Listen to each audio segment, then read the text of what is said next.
All right, and it's nice to see our friends from Gallo, the largest family-owned winery in the world. Just got bigger because Jean-Charles Boisset, the largest landholder in Burgundy, just married Gina Gallo. So, oof. Okay, well, they've got a lot of great wines, and even though the Gallos tried to rename their top wines with the family name in the early 1990s, I believe 1990 was the first vintage of Gallo Estate, they still haven't gotten over that, being trademarked as a bulk wine producer. But they have got some great vineyard sites. They've had some wonderful single vineyard wines. They have some wonderful labels like MacMurray Ranch. This is a wine we do very well with. And the Pinot Noir is here, but the first wine we started with was Pinot Gris from the Sonoma Coast. Pinot Gris, the same grape as Pinot Grigio. This wine had some lovely hints of Asian pear, white flowers, honeysuckle, and hints of wet stone. A fruit-forward style of Pinot Gris, nicely balanced acidity, and maybe just a touch of residual sugar here, but a real crowd pleaser. $13.50. This is an incredible value in terms of the entire label. These MacMurray Ranch Pinots are only $18 a bottle. Really lovely stuffing for the price tag. All right, next up we had Ghost Pines Merlot. I'm always a little bit hesitant when I see cheap Merlot from California, but this wine actually did resemble Merlot. It was had some nice. This wine's made at Louis Martini Winery, and it's named after the highest elevation vineyards, Louis' highest elevation vineyards. Blend of Napa and Sonoma fruit.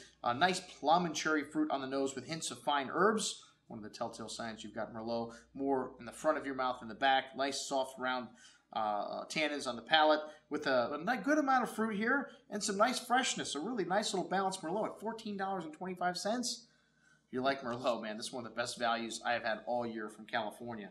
Okay, next up, a wine from Spain. Gallo's own land in Spain. Well, they have a partner there, Las Rocas. And this one was with Eric Solomon's selections in the past.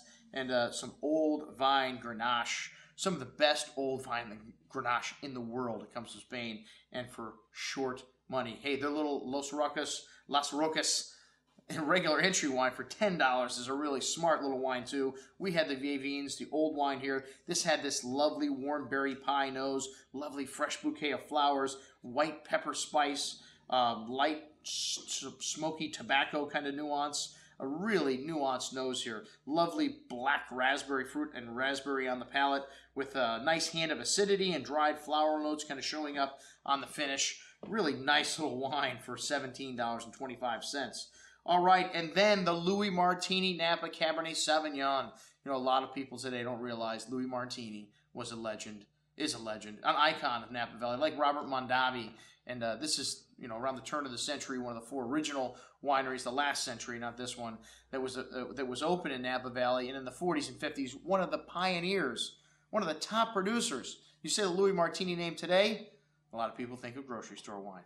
But the Gallos are trying to resurrect that, and they're making some fantastic wines again under the Louis Martini moniker. This Napa Valley wine from '07, a great vintage from Napa for $20.